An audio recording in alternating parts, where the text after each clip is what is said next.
Howdy, and welcome back to Muttering Pines. This episode is going to be an interesting one. We are talking to a mind flayer, or a thought surgeon, or what would you call him?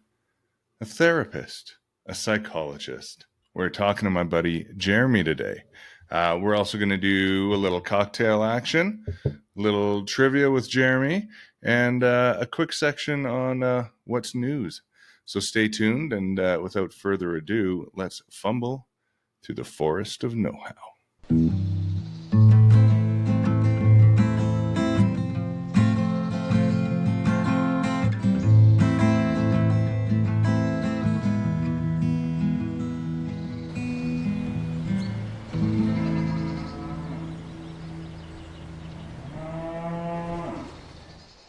All right. First things first, today's cocktail is a wild Negroni. So if you don't know, Negroni is a gin-based cocktail. It's like the old-fashioned of gins.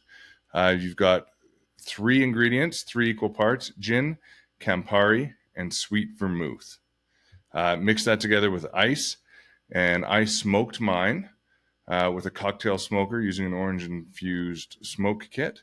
And then I garnished it with an Alberta spruce sprig, and a zest of orange. So there you go, a wild Alberta Negroni. Cheers. Yeah, that's delightful. All right. Like I mentioned, today we're going to talk to my friend Jeremy. But before we do that, let's find out what's news.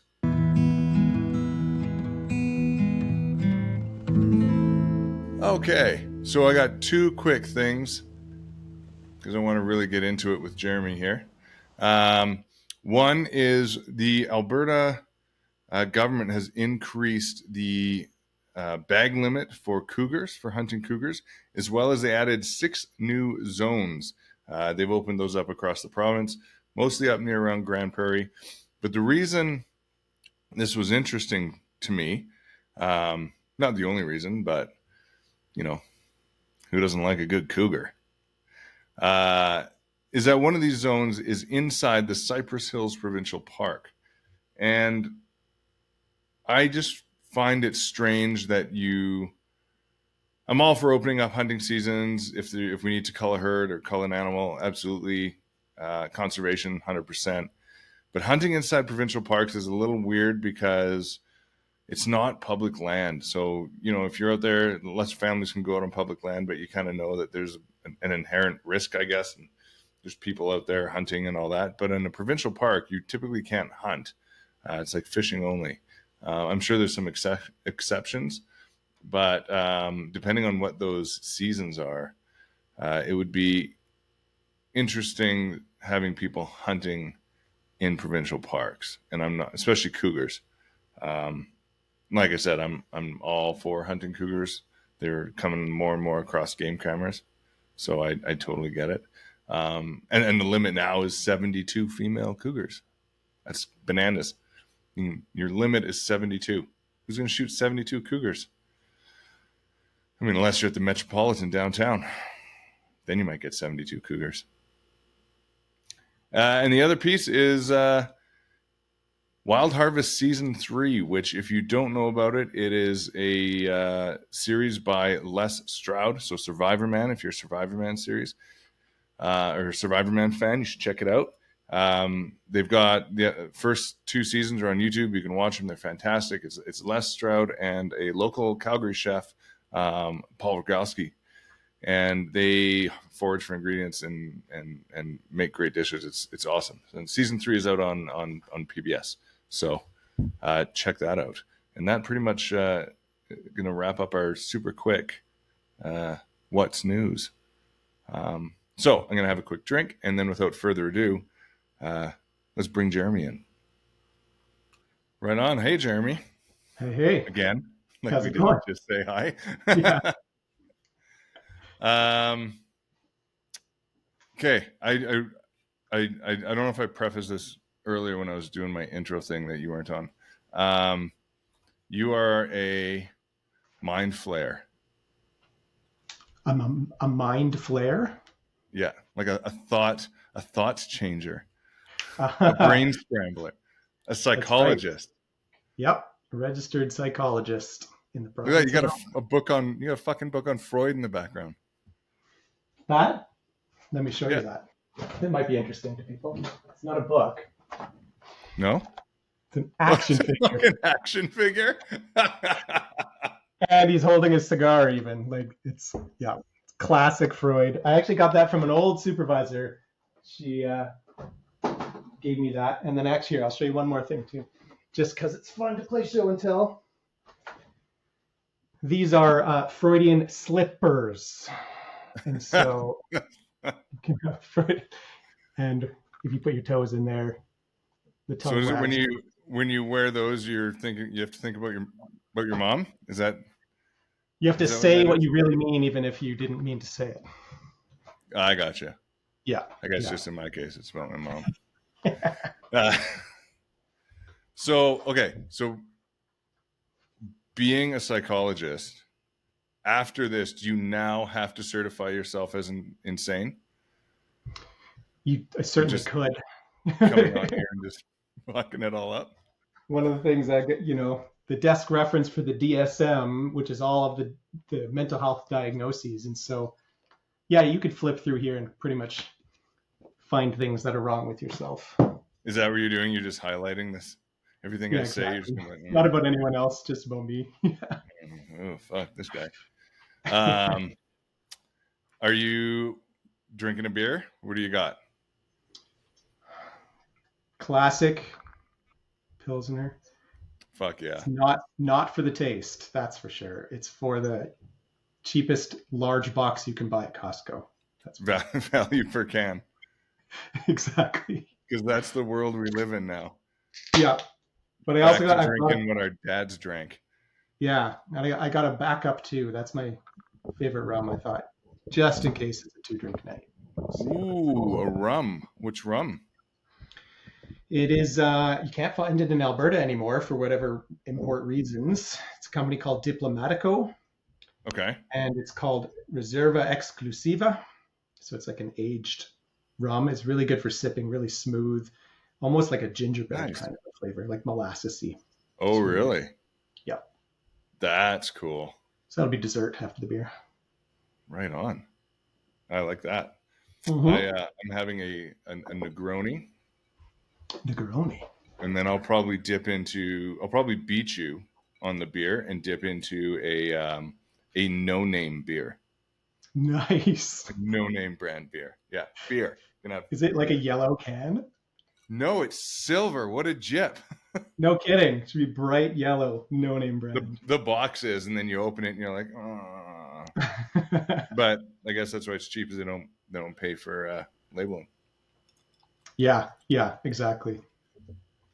One of the things I want to talk about first was just do you have any experience in the mental health area around people whose friends started a thing with them and then abandoned that person, so now they have to do it solo? Like what's going on up there? Do you think? Are they just... It probably wouldn't be quite so specific, but definitely abandonment and loss is a very common thing. Psychology. Yeah. Oh boy. We're social creatures. It hurts us when people aren't part of our group anymore. You hear that, motherfuckers? Yeah. If they're listening. Do they even tune in anymore? No, they don't. I did want to talk about like mental health today. And I want to just like go a little bit into like the generality, not the generality of it, but a little bit of the generality about it around, I guess, men in particular. Because like the big thing, I guess, in our generation, and maybe not in the new generation, because they cry about everything, is that you don't talk about mental health, and you just fucking deal with it, and you get through your day, and hopefully you don't beat the shit out of your family or something or kill people at the end of it. So is that like, do you see a lot of that, or what is your, like, what's your opinion on just like, I don't need to go to therapy? There I got my is, therapy in a glass. yeah. I mean, looking at the actual stats, like even in the programs that I work in, it's probably less than 40% male and then more female. You're right. The younger demographics are showing up more. They're coming more. There's still some latent, this is what men do, men don't. And talking about feelings is pretty uncomfortable for a lot of them. And so, they do try to drown it away or do something to make it so that it's not so upfront, bury it down in some way. But the unfortunate outcome is exactly what you said. It often then leads to outbursts of some kind, whether that's towards family or yourself or some other destructive thing that it leads to. So is it still acceptable then to say, like, be a man? I think it depends on what you mean by it when you're saying it. Yeah, right? I guess. Like, if I were to say it to someone in a genuine way, I would be talking about like be an actual well-rounded man, not right man thing. up, not have a sack. It's more like, do the right thing. That's a big part of it, right? Is the right thing may not be the easy thing, may not be anything you want to do, but you do it anyway. Totally. Yeah. So then out of these four, which would you recommend as a professional? Man up, buck up, nut up, or don't be a pussy? I think I like buck up. There's something that just feels like slightly less derogatory and a little bit of, it has more of that do the right thing feel as opposed to stop having a feeling. Yeah. Interesting. Do it even if you're having a feeling. Yeah. Do it even if you're having a feeling. I like that. Mm-hmm. To be honest, that's one of the big secrets in terms of mental health. Is not have your feelings guide what you do next. Whatever you do like next. More logical, you mean? Like take a more... Not necessarily more logical, but more what matters. Have your action based on what matters, whether that's what matters to you or what matters to your family, something that's important or connected to your values instead of how you're feeling in that moment. So how do you, I don't want to derail too much, but how do you determine what's better for you? Like, what is that next step? And why should you choose it if there's kind of like, well, this is better for me, but this is better for the family? Mm-hmm. There isn't a way to know which one is more important in the moment necessarily. I think it's more over the longer term, are you balancing between them? It's okay and good to take care of me sometimes, but I got to pay attention to them. So then is there almost like speaking of balancing and like almost flipping that, it's where you said like, it's okay to take care of me. Like if you're too much on one side, whether that's it's all on me or I'm doing it all for them, is there a risk that you're like doing, I guess in your mind, too much of the right thing where you're just like always putting other people first, and then at some point it's just going to all cave in on you mentally? Yep. Because it's not necessarily the right thing then. And that's the hard thing about knowing what the right thing actually is. Maybe it may seem like the right thing for them, but if you're sacrificing too much of yourself and the things that matter to you, you're gonna crumble at some point, or you're just gonna dip. Those are the dads who would go buy cigarettes and never come back. That's awesome. I usually use milk, but yeah, I've gone out for milk. No, that's great. And actually, like, that wasn't much of a tangent because that segues right into what I want to talk about anyway. So before I get into that, I just want to also say thank you. You're helping fill out my my DEI, my diversity, equity, and inclusion part by being a ginger. So I just want to say thanks for coming on. That's a racist term, and I don't accept it. Can I accept it for you? Yeah. Only a ginger can call another ginger. Taking it back, like yeah. I appreciate that. Okay, so I saw there was a study in 2023.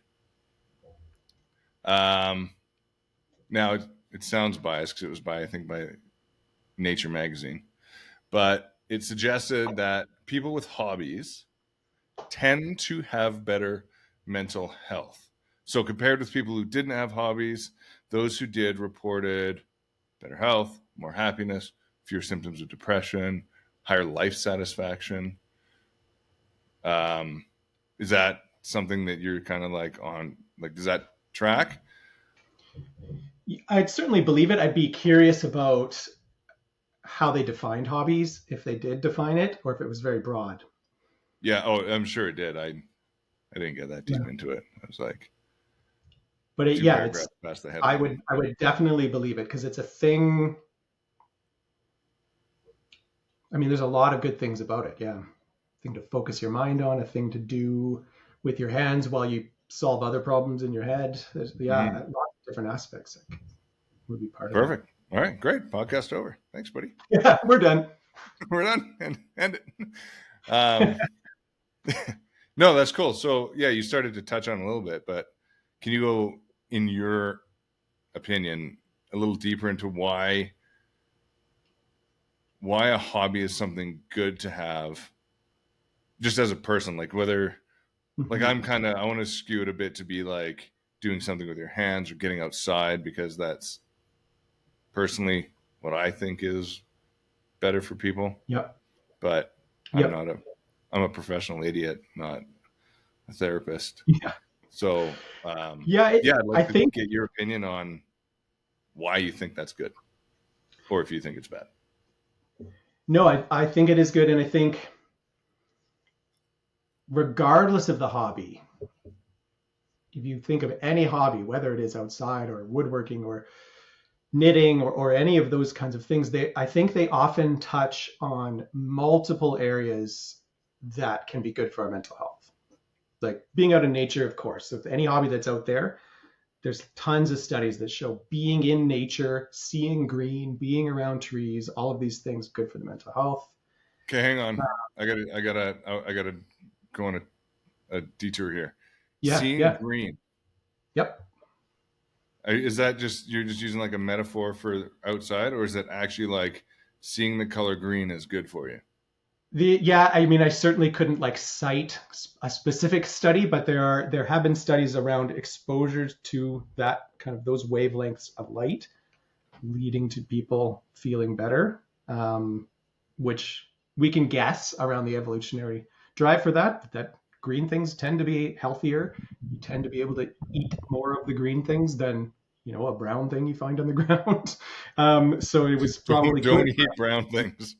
Yeah, exactly. It's good for us to be around green things, and that now has translated into it helps us to be more mentally healthy. And I think a lot of it was studies around people who were deprived of green in large paved over cities that had no park space, and that there was a lot of poor mental health in those kinds of spaces. And so then how does that work with like people who are colorblind, or like, is it just green, or like what shade? There's like, I think there's 300 shades of green. Yeah. So yeah. Like, is it all of them? Like, or is it like, what are you defining as green, right? Like, is it basically forest green? Like, yeah, like any plant colored green. I don't know if it would have an impact on someone with color blindness, but in a sense, their eyes are still taking in all the wavelengths. Their brain just isn't necessarily perceiving the color. And so that would be an excellent study to design. Because if their brain isn't picking it up, then it's not Yeah. firing the right synapses or whatever, right? Yeah. It's quite possible it doesn't have the same effect for them. But nature still would have similar Right. effect being outside, being around nature. Yeah.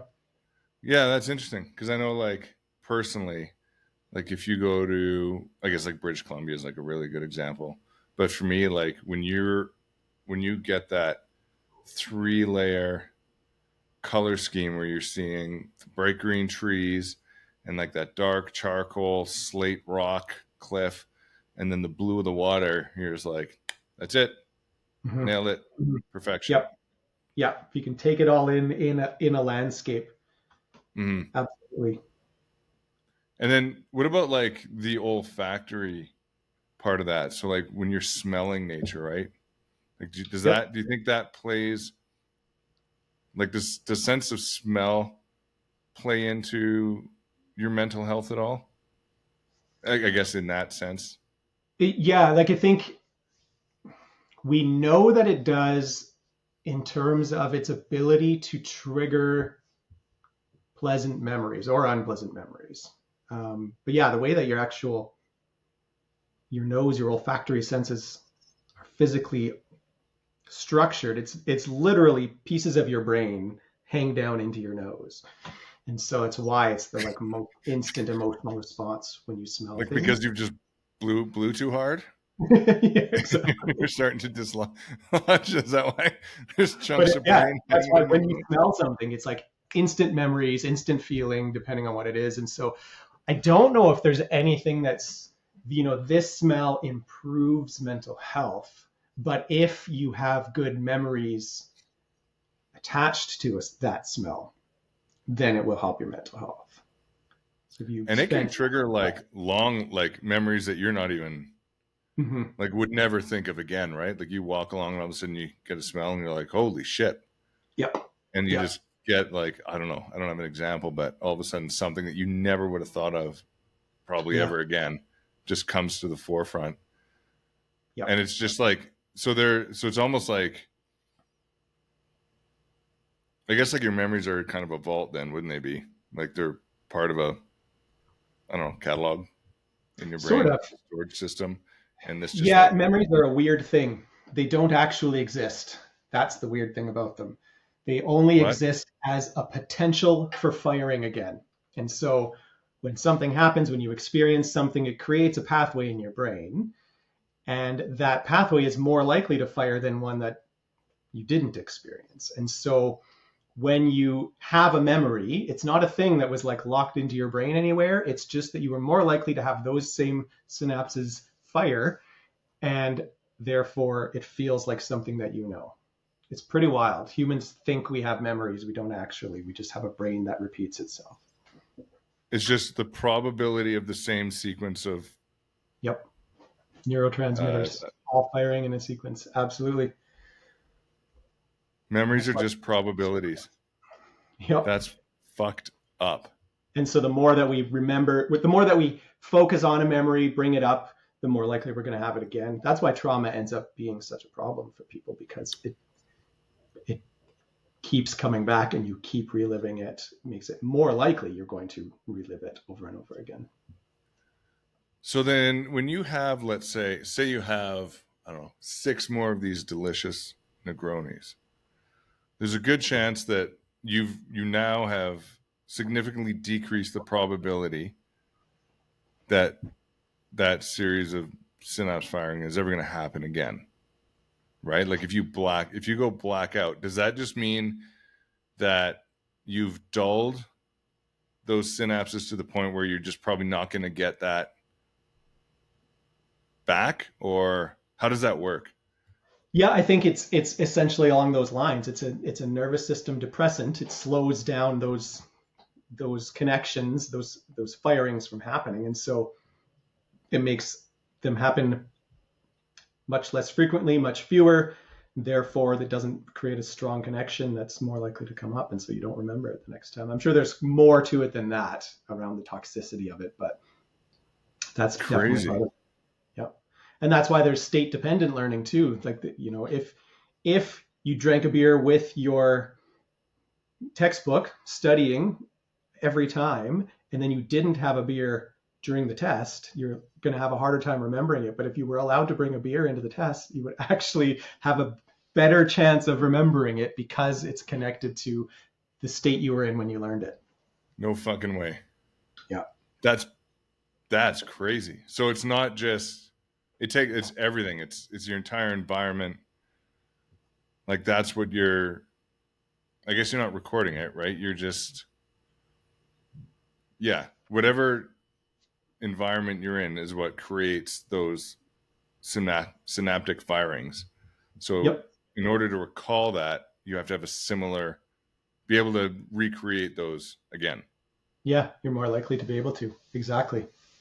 Yep. Huh. Yeah. I mean, it's a lot like, to bring it to some of your topics, it's a lot like a game trail, right? Mm-hmm. A deer is much more likely to walk on the trail because it's just there. It's easier to walk that way, which wears it down even more, which means more deer are more likely to walk on it. Well, I like that reference. That's sweet. Okay, so going back, so if you're doing a hobby. Mm-hmm. Yeah. So we were talking about it. It likely includes like multiple aspects of things that are good for people. So being outside could be one. Doing something generative where you feel like you're creating or generating something, doing something that's meaningful. Those are good. Do most people have that need to generate or to create, or like in some sense? Because I know for me that's what it is. Like I have to get out and I have to create something, even if it's not that good or whatever. Yeah, I would guess that most people have it in some way, but I think the strength of that would be different for different people. And in particular, people who don't have a lot of room for that in their lives, have stressful lives, a lot of pressure on them, working 2 or 3 jobs, those kinds of things. They probably don't get to like feel that in the same way and then therefore pursue it because they just don't have the space to be like, I want to create something. I want to build something. And that in itself, it would be stressful that you don't have the time to do, not only to do something you want to do, but like, even if you're like, I don't have a hobby. Like, how am I, like, I don't know. Like, you're just too busy to even figure out what you're interested in. Yep. We definitely see a lot of people get to a certain age, particularly if there's someone who worked really, really, really hard. Now they're in their 60s and retiring, and they literally don't know what they like. They don't know what they like to do, which is actually pretty sad It is. That point in your life and not know what you want to spend your time doing. I mean, it's one thing to like, I need now to fill whole days every day, but you had some hobbies ahead of time. But if you have none, didn't ever explore that, and then suddenly you're not working, some people can crash. Totally. So how do you like figure that out? Like, how do you figure out what you're interested in? Is it just like, I'm going to try everything? Or is there some sort of like way you can tap into your inner you? There are probably pretty decent questionnaires out there that kind of go through, and then that could give you some ideas of things you might like.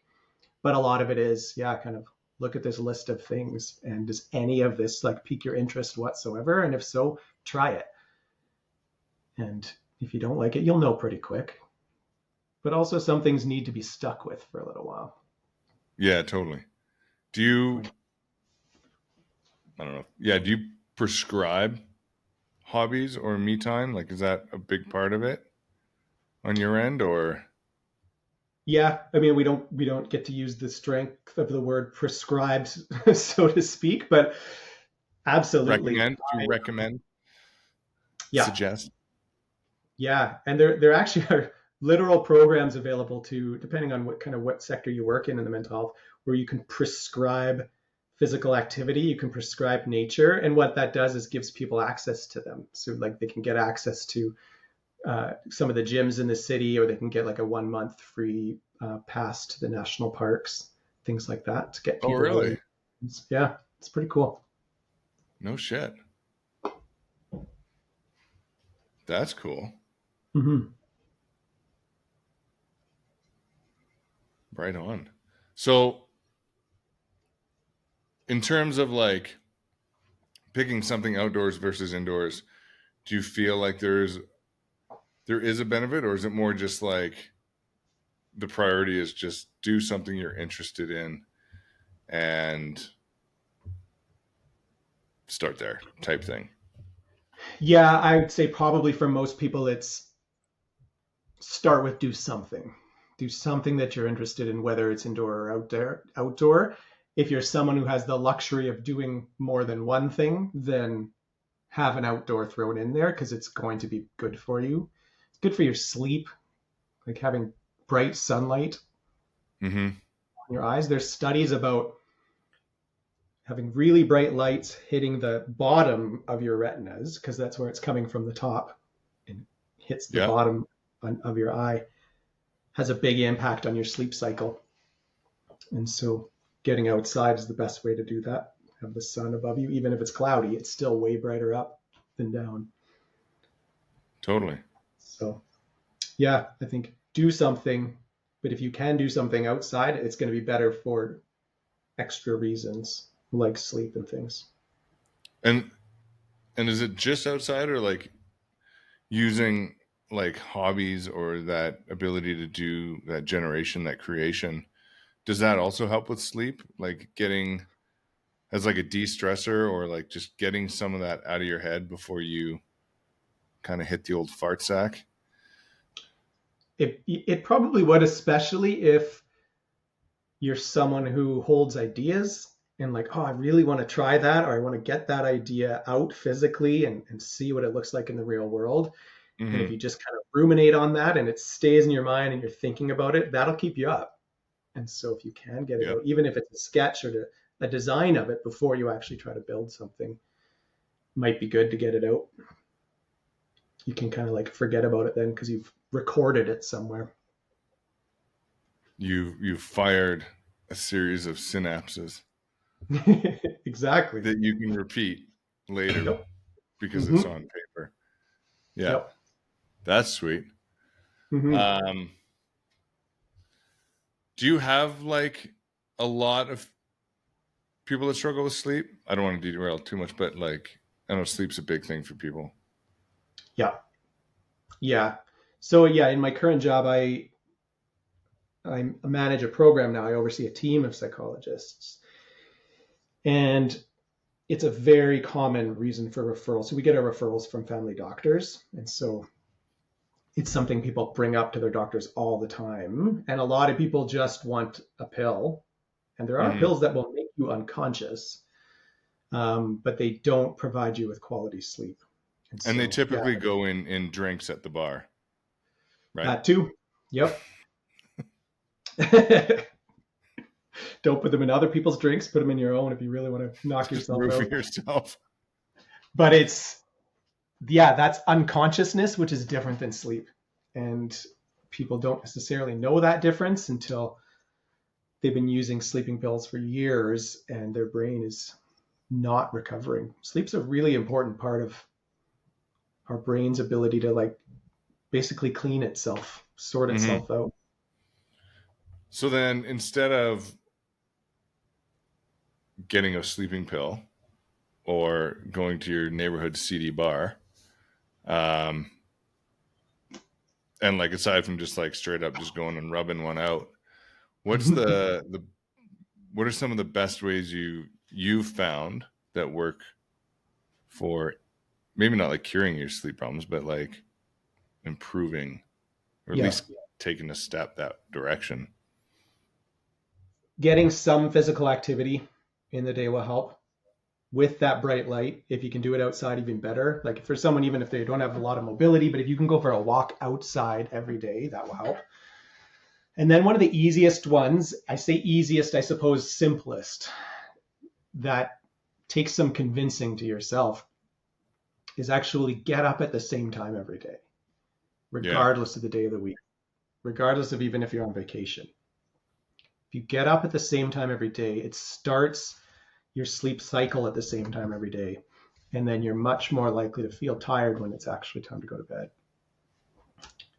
And so, Oh, interesting. anchoring your wake up time.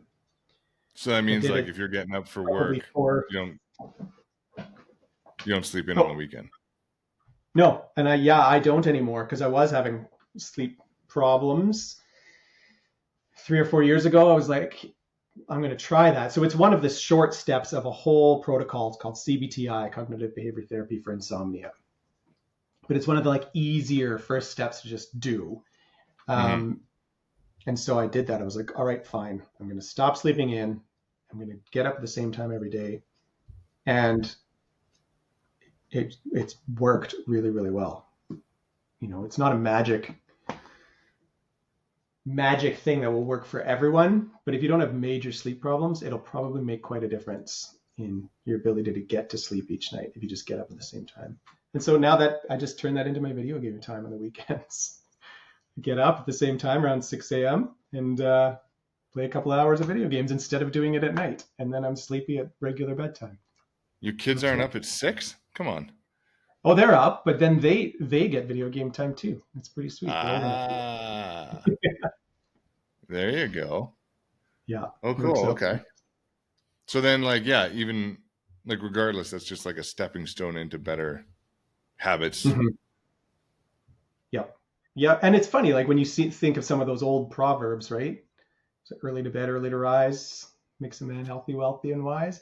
It's not that it's about getting up early, but it is about having a consistent time that you're up. And so like if you got up at 10 a.m. every day and then went to bed at 3 and you did that every day, you probably would sleep reasonably if you didn't change it over like every weekend or whatever. Interesting. Yeah.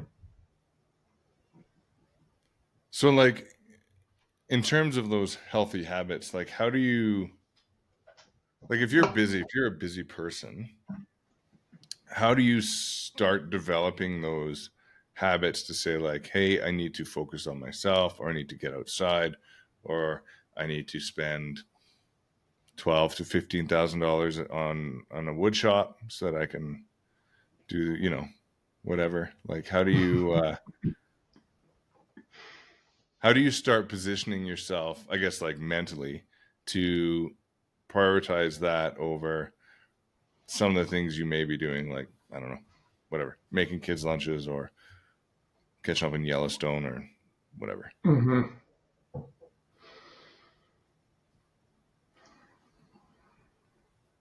I don't know if there's a solid answer about precisely how. Like it involves needing to look at the whole picture and what is out of balance.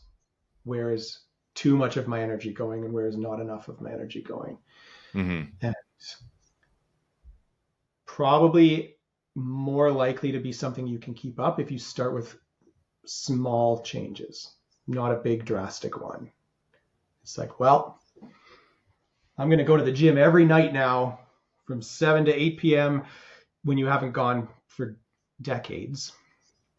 You know, you might do that for a couple of weeks and then you'll probably stop and feel crappy about yourself. But if it's like, I'm going to go for a 5-minute walk around the block every night, that's probably a lot more realistic and will get you creating some momentum.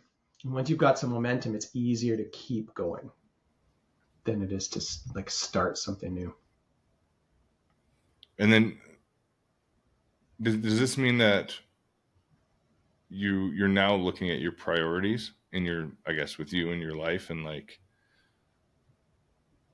how do you prioritize?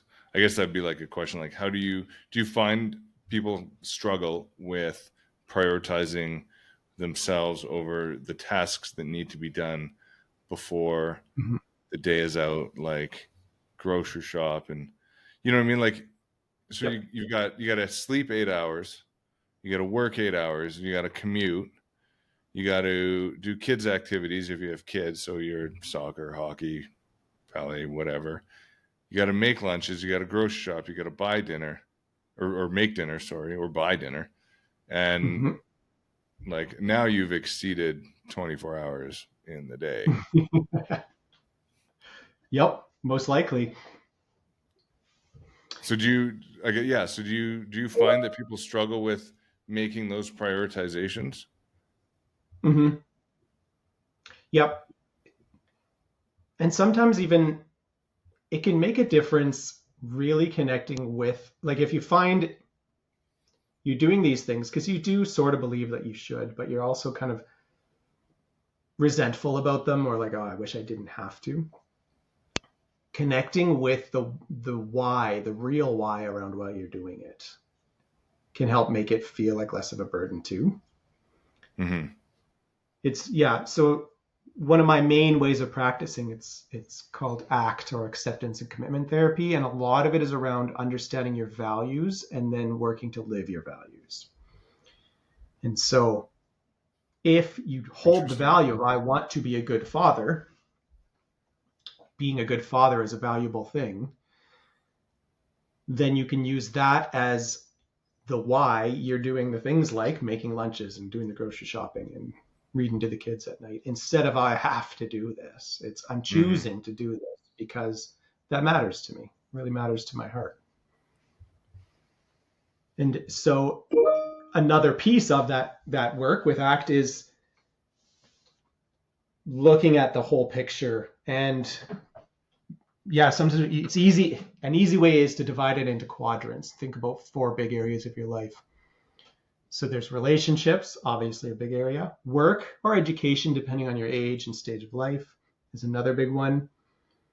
Leisure, having fun, doing something playful or creative. Yep. And then personal growth and development. And there are activities that might touch on more than one of those at a time. But what you do is you can kind of create a bullseye, basically, with 4 quadrants, and kind of then place yourself, where am I in each of these areas? How close to the bullseye of living my values in each of these 4 areas am I? And whichever one is the farthest out, that's the one to try to make a small change on.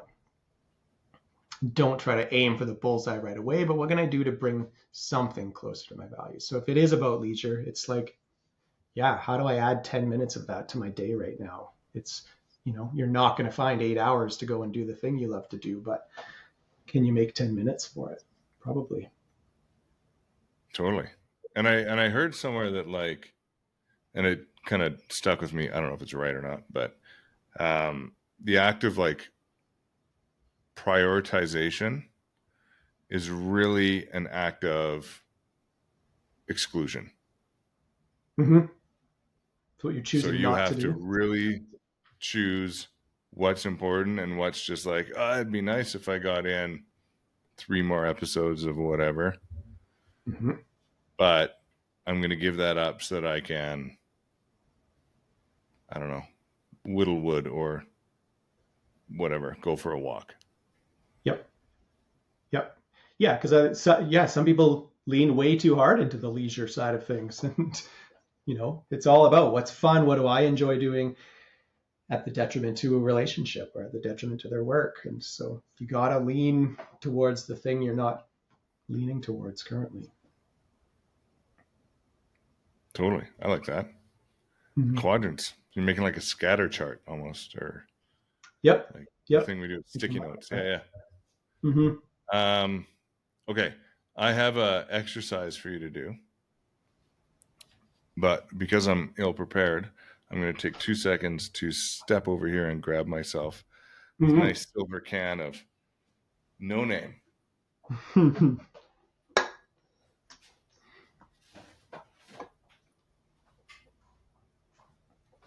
Also, I want to take this opportunity to educate you on something I've discovered. Have you ever made yourself a beer garita? I don't think myself. I think I've had one in the past, but Yeah, I don't so you think I. take, like, go buy a canned margarita, grab a glass, put, like, I don't know what you call it, like a quarter of the glass, a third if you're feeling dangerous, of the margarita, and then you pour a beer in, and you've got yourself a beer garita. Mm-hmm. Delicious. Mm-hmm. If Bit you of want to lime. take it, if you want to take it to the next level, you can. I don't know if you've seen them. There's a brand of margarita in a can called Cutwater. No, I haven't.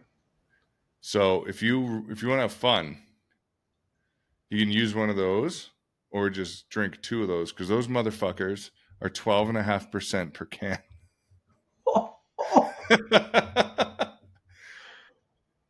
Yeah, Man, ever since I've discovered each those, it's can is like, more than 2 beers.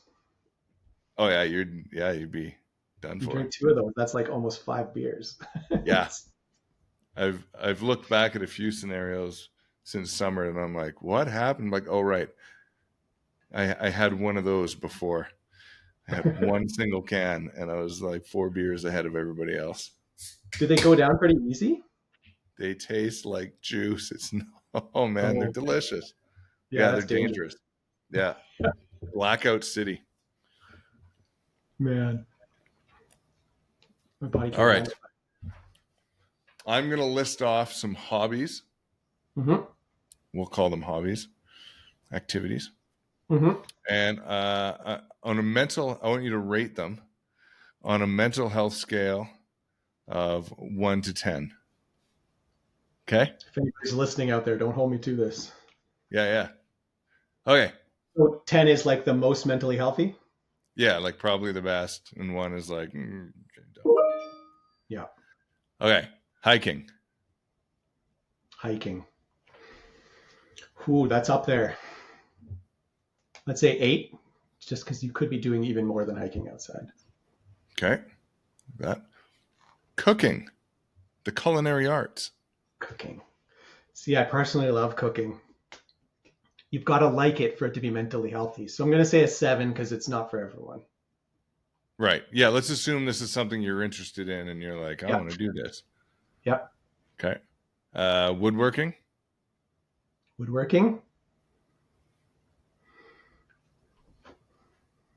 And we're treating it as a hobby, not something like you're being paid and you have to have a product. No, you haven't taken it to the next level. You're like, I like doing this. I'm going to turn it into a job, and now you fucking hate it. Yeah, exactly. That's pretty high. I'd say like 8. I think a lot of good working with. How much of this is like, are playing into like with cooking, like the olfactory senses and like the different senses it hits, as well as like the creativity involved? Is that kind of? Yeah. And to be honest, I think the things that are like most closely connected to our roots, to nature, to the things required for survival. Right. Yeah. And like woodworking, you're working with a product of nature. Yeah. I used to throw pottery, and there was a very similar thing of your hands in the clay. You're connected to like the earth. Very interesting. Yeah. Okay. Skydiving. I think people can have a lot of fun with it in terms of like it's goodness for your mental health. I don't know how much it does for someone. I'll say a 6. Okay. It's like over so quickly. Okay. Scuba diving. There's more exploration involved with that. I'd go to 8. Muff diving. Depends on the muff. Depends on the muff. But there's relationship involved in there. That's probably pretty good for you. Yeah, let's give it a 9. I like it.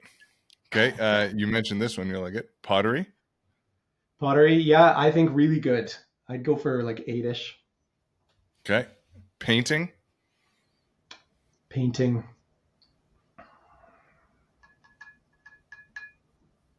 It's probably in that 7-ish range. There's a lot of like almost like meditation kind of stuff. Mm-hmm. For sure. Relaxed. I found that with pottery too. If I was stressed or really wanted the pot to turn into something specific, it would look like shit. You have to let it be what it's going to be. I like that. Okay, getting in a little bit more into the physical stuff. Wood chopping. I guess that's not really a hobby though, is it? Well, it's like I enjoy it for like an exercise thing. The amount of fucking TikTokers that are on there that are just chopping wood is bananas. It's weird. Yeah. Yeah. I give it like a 6. Like it's not like all that in depth, but the physical exertion release of it, I think, is good. There's a sense of I'm destroying something that sometimes feels good. Totally. Okay, what about like bodybuilding, weightlifting?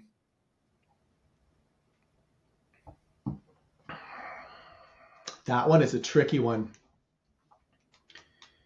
If you truly like it, gets the endorphins going, it's probably pretty good for you, probably in like the 7 range. But a lot of people get into it for actual like body dysmorphia reasons and go way too hard. They're injecting weird fluids into their bodies to make it look bigger than it actually is. All of that pushes it the other way. Interesting. Mm-hmm. Okay. Writing. Writing. We often recommend it in the mental health world. Yeah. Like actual writing, right? Like not like commenting and like Yeah, hitting yeah. Twitter or X or Expressing whatever. yourself through writing, not to like, yeah, not on a social media app. Pen to paper or typing, but yeah, I'd say probably like 8-ish. It's probably pretty good. Right on. 2 more. Drinking. Drinking booze. Yeah, just hitting the bars. In terms of for your mental health, that's like 3. In terms of what it feels like it's good for it, it's really not. If you keep it under control in a reasonably healthy way, it's not too detrimental. But if you're pursuing it as a hobby because you think it's good for you, it's going to go bad. All right, changing my ways. Okay. And then the last one, murdering. Murdering. In the moment, you probably feel good. Immediately after, maybe not so good. Depends on the circumstances, of course. Yeah. It's probably bad all around for most people's mental health. Murdering pedophiles. It's hard. It's good for you and society. Could be. My problem is I know too much about humans, and there's a good chance that person's a victim themselves. And not of murder, obviously, but well, they could soon be. Soon be. But yeah, it's hard to then fully demonize someone when you know what they've been through, even if you demonize the behavior they're currently doing. Totally. Right. Yeah. Okay. Yeah. So then taking that a step back, murdering animals for food. So hunting.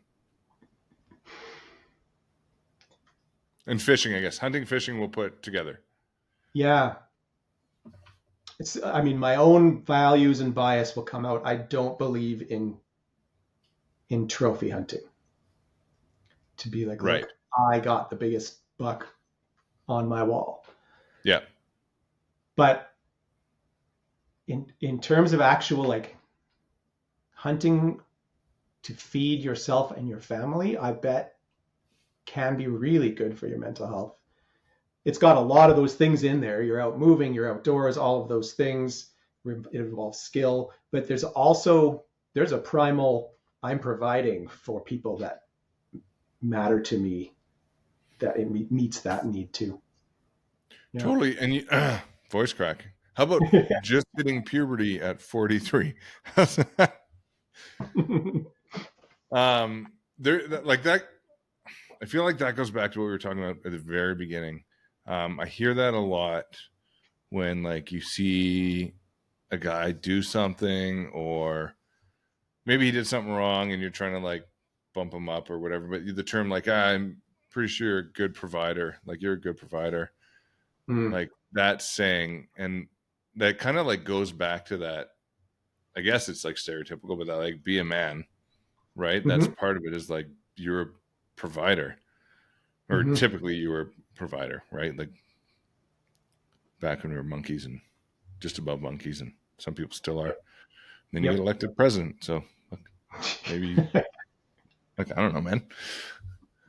I actually want to dig into one thing real quick. When you said your personal values are you don't believe in trophy hunting. I Mm-hmm. also am not a big trophy hunting guy. However, if I am out for meat, Mm-hmm. I will prefer to kind of kill two birds with one stone is the wrong thing, but I would prefer to check two boxes with the same deer. Yeah, I think. And I guess, sorry, my question is, what do you think the drive is for people who either look at it that way or look at it as a trophy hunter? Like, why do we want the biggest buck on the wall? Yeah, we're an inherently greedy species. Providing more, having more is like so deep in our psyche. And there's something in there about if it is the biggest, strongest buck, that's more than a small one or a weak one. There's probably some evolutionary stuff in there too around that's potentially, not necessarily always, but potentially one of the healthier animals. And so less likely to have disease that's going to make you sick if you eat it. Like there's potentially some of that in there too. But there's a piece of I conquered that thing that and like competitiveness. Yeah. Right. Yeah, it's funny. I mean, a totally different topic, but it comes out in traffic and in like road trips. And if you pass someone, you feel like you conquered them in some way.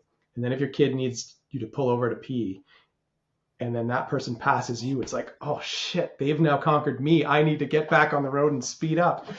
I did all that work for nothing. Yeah, exactly. So why do we need to conquer things then? It's related to resources, I think. It's related to it's why humans are the most successful ape. You know, there's a lot of evidence that there were many hominid species at some points during our evolution. Humans were the best at all within 5,000 years though, right? Yeah, exactly. And then Noah came along. But humans, Homo sapiens were the best at murdering and the best at hoarding. Yeah. We could take all the resources and kill the people that were in the way of the resources. And so it's just in us. There's nothing we can do about it other than try to be civilized about it. But we're all greedy and humans are violent, unfortunately. But I guess it just goes to show you that we're still animals, because like even the cutest animals are violent. Like people like koalas and they're like, oh, they're adorable. I'm like, those motherfuckers rape all day long and the other koala screams in agony. Like it's like every creature is violent. Yep. Out of instinct, survival, whatever it is. We've arguably evolved. We should have evolved past violence, but I guess you can't. Well, we didn't need to. Situation, right? Yeah. There's not much that requires us to adapt in order to survive anymore, because we can adapt our environment instead. And so we don't evolve much anymore. That's a good one. That's a good point. Yeah. People have kids regardless. And so we just keep having stupid kids. Yeah. Okay. I got two questions for you. This is more about you. Mm-hmm. You can just say pass. Maybe you won't say pass on this one because that would be stupid. But what's the one thing about mental health that you want people to take away from this?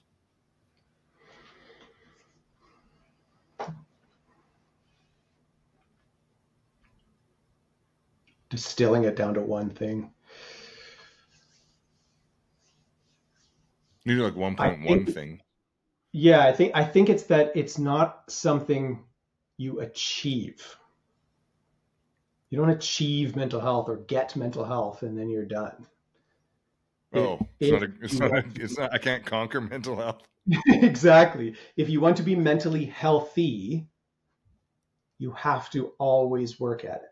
And it doesn't have to necessarily always be hard work, but you have to always have it in your sights as I'm working on balance. I'm working on doing the things that matter. I'm working on making the right decisions.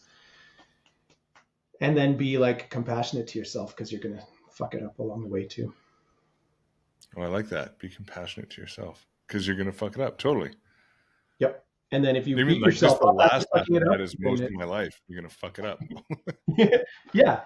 But if you allow yourself to be like, okay, I fucked it up, but I'm going to keep trying instead of I'm a piece of shit because I fucked it up, then you probably can keep moving forward.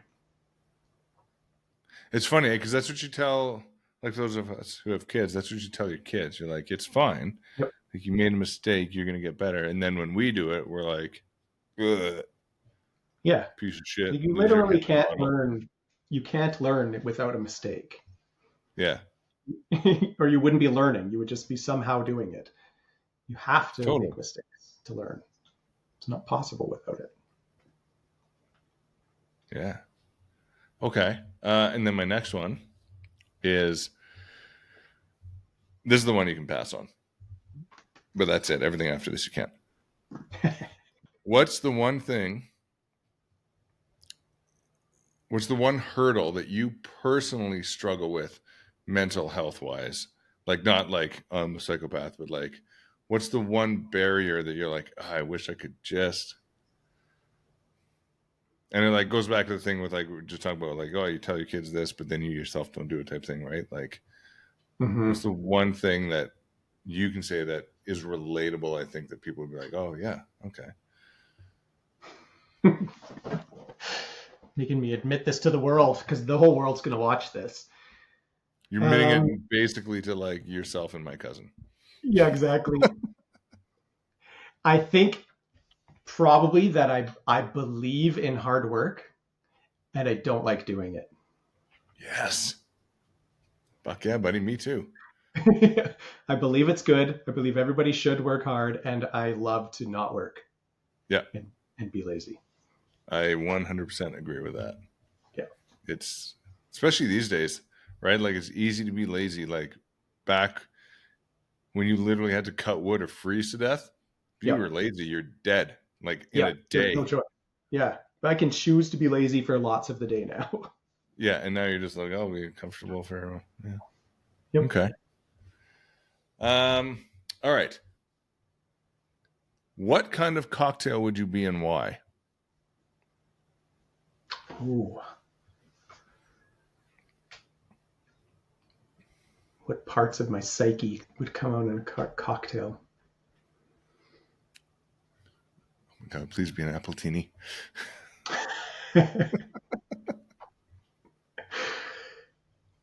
Trying to think, like,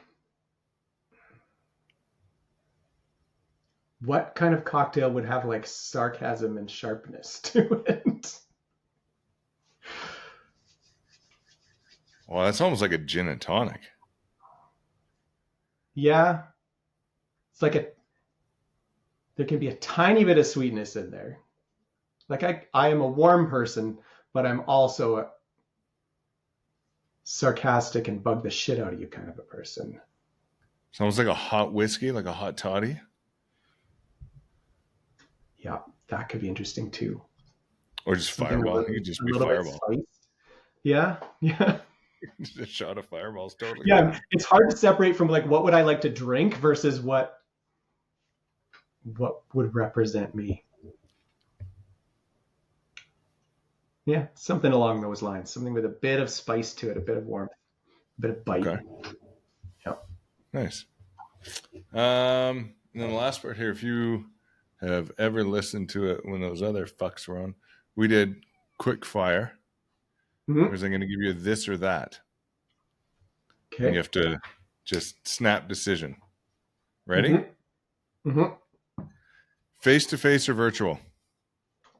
Virtual. I work from home. I work virtually all day. It's just so easy. Yeah, fair enough. I like okay. Mountains or the beach? Mountains. Metallica or Muse? Ooh, Metallica, but I like them both. COVID or random daycare illness? Ooh, COVID, because it's sort of predictable. Yeah. You're not going to end up vomiting blood and your kid's just like mildly okay. And you're like, oh, Yeah. fuck, I'm dead. Yeah. Beer or rum? Rum. I'm going to say this wrong, but sociopathy or narcissism?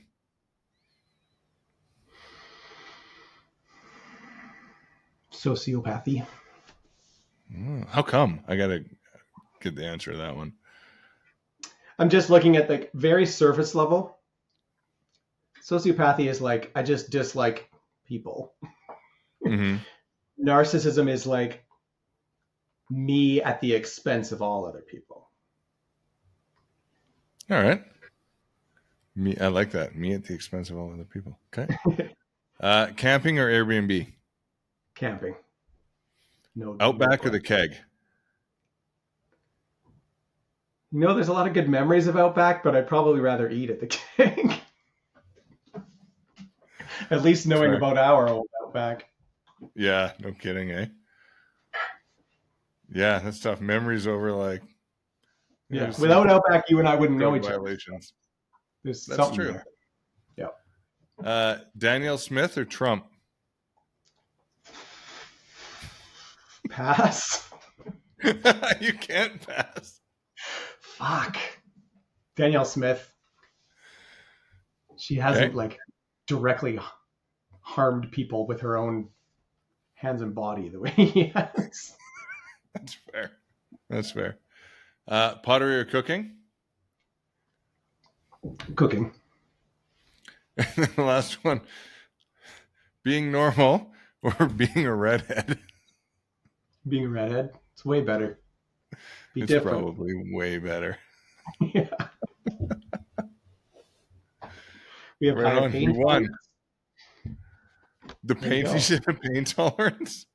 Yeah, we have measured higher pain tolerance. It takes more anesthesia to put us out for some reason. Really? Yeah, I don't know why. More anesthesia, but less sun.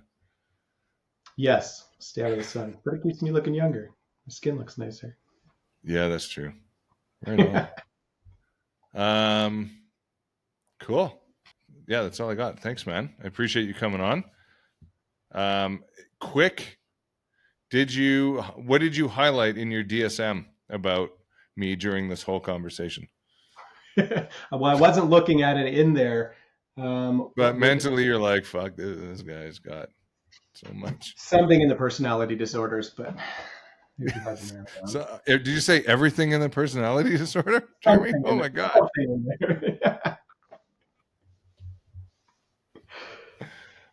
Right on. Well, again, yeah, thanks, man. I appreciate it. Yeah, thanks for having me on. It was a good time. I enjoyed it. Yeah, and as Matt would say, but he won't because he's gone, so I'll say it. Thanks a lot, buddy, and keep on chooching.